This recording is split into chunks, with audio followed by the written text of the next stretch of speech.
Contando el cuento con Ángel Guzmán.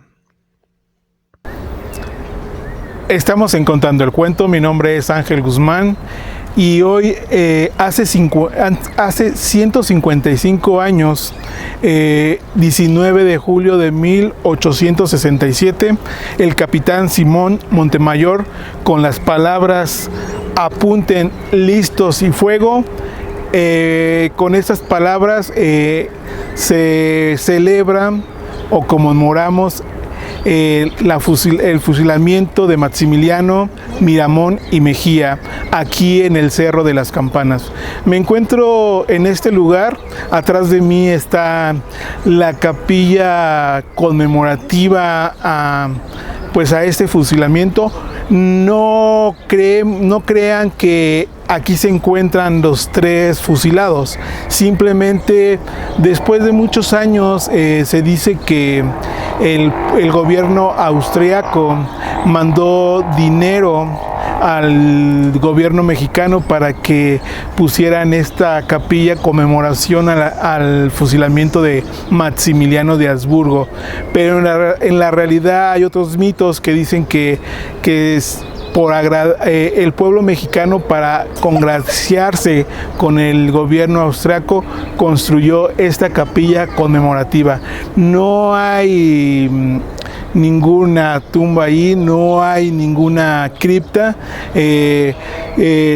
Los huesos de estas personas fusiladas aquí en Querétaro en 1867 están en diferentes lados, y como ustedes saben, el emperador Maximiliano fue mandado a Europa.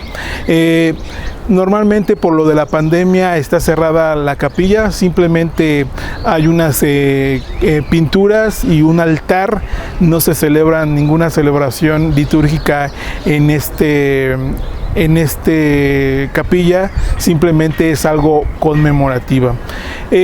Tal vez no sabemos el lugar exacto donde fueron fusilados esos personajes, pero sí sabemos que fue en este lugar, que ha cambiado mucho. Este lugar, que es el cerro que se le conoce como el Cerro de las Campanas, porque las rocas que hay aquí suenan como una campana, es decir, como un metal, por las aleaciones que tiene estos materiales y que nada más se encuentran en este lugar. Vamos a hablar de algunos personajes importantes que pasaron para el fusilamiento de Maximiliano. Recordemos que esta historia va muy relacionada primeramente con la Guerra de los Pasteles, 1860 y antes.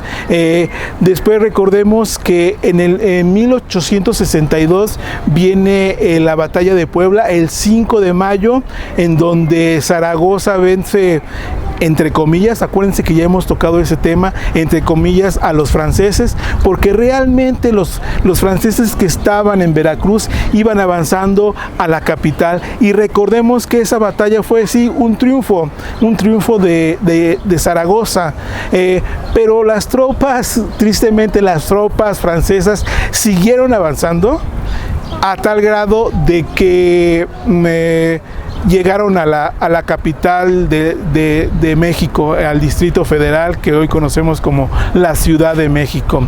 Se instaura el imperio, gracias al apoyo de los conservadores y de la Iglesia Católica. Se instaura el imperio con Maximiliano, y entonces Benito Juárez tiene que huir a diferentes partes de la República, y lleva todo todo al gobierno de un lado a otro, hasta que recordemos que aquí en Querétaro hay un lugar cerca del Mercado de la Cruz que se llama el Sitio de Querétaro.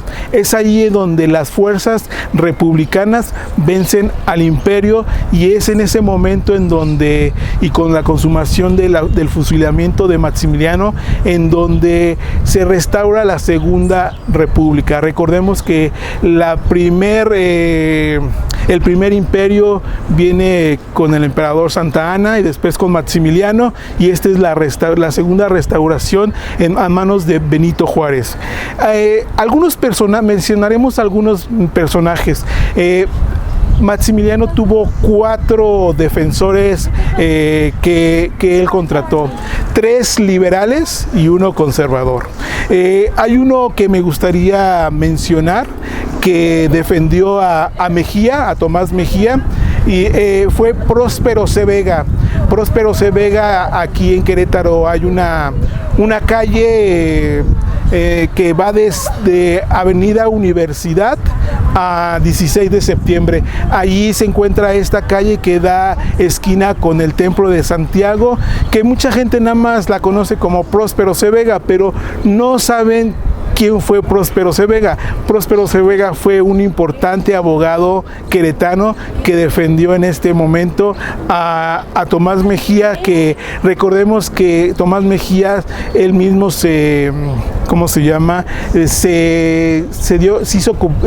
reconoció que era culpable de haber defendido, de haber participado con Maximiliano. Entonces ya la causa estaba de algún modo perdida. Había algunos fiscales importantes, 3 fiscales que organizaron el juicio, que fue un juicio militar contra Maximiliano. Primeramente fue el licenciado Manuel Espinos, Joaquín Escoto y un soldado raso de nombre Jacinto Meléndez. Este personaje estuvo en todos los juicios, en todos los interrogatorios por un motivo. Aunque era un soldado raso, estuvo porque sabía escribir, lo sabía escribir muy bien y rápidamente. Recordemos que antes no había grabadoras, entonces todo lo que encontramos hoy en día escrito sobre el fusilamiento de Maximiliano es porque este soldado raso, Jacinto Meléndez, lo escribió. Por eso nos encontramos hoy aquí celebrando este fusilamiento de Maximiliano, Miramón y Mejía. Otro de los protagonistas importantes de este fusilamiento, lo que nos llevó a la historia del fusilamiento de Maximiliano, fue el general don Mariano Escobedo. Don Mariano Escobedo fue un importante general que participó primeramente en la intervención de Estados Unidos contra México, la guerra de Ayutla, la guerra de Reforma y la intervención de Francia y especialmente lo que eran las fuerzas de Maximiliano. En el sitio de Querétaro es de donde don Mariano Escobedo consume la derrota del Segundo Imperio a cargo de Maximiliano el 15 de mayo de 1867, y es así como se captura a Maximiliano. Maximiliano, recordemos que es capturado, primeramente es llevado al templo de la Cruz, donde ahí es prisionero, es un miembro prisionero, dura algunos días, después está trasladado al templo de Teresitas, en donde también ahí tiene unos días de prisión, y otra lo llevan al templo, por último al templo de Capuchinas, que es donde va a trasladarse del templo de Capuchinas como su última prisión, aquí al Cerro de las Campanas, donde es fusilado. Recordemos que en este trayecto donde va y viene Maximiliano de una iglesia a otra donde es puesto prisionero, es porque se llevaban a cabo las diligencias de su juicio. Las diligencias, recordemos que un escenario donde se condena a Maximiliano y a los otros 2 personajes que son fusilados aquí en el Cerro de las Campanas es en el Teatro Iturbide, hoy el Teatro de la República, que todos lo conocemos, que después de muchos años va a ser partícipe el teatro de la República como el escenario de la Constitución de 1917. Y esto es lo que este personaje contribuye a la culminación de la restauración de la República. Muchas gracias.